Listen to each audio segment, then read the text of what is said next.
Sudan's security forces dispersed demonstrators and rounded up more than 100 people Sunday in the capital of Khartoum, in the latest crackdown on pro-democracy protesters after last month's military coup.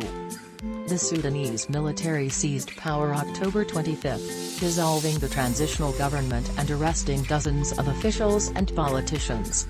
The coup has drawn international criticism and massive protests in the streets of Khartoum and elsewhere in the country.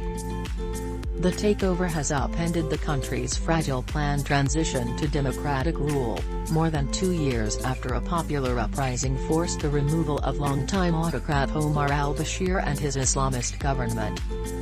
Teachers and education workers protested the coup outside the Education Ministry in Khartoum's district of Bahri, according to the Sudanese Professionals Assn, which led the uprising against al-Bashir. Security forces used tear gas to disperse the protesters and arrested at least 113 people, mostly teachers, said lawyer Moez Hadra. There were sporadic protests elsewhere in Khartoum, he said. Local authorities announced the resumption of school classes in the capital for the first time since the coup.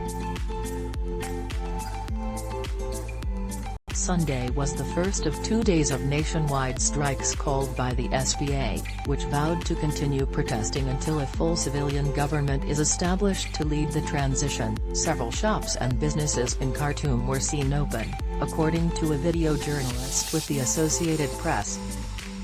The fresh crackdown has also come as mediation efforts between the military and civilian leaders have stumbled, according to a military official with knowledge of the ongoing efforts.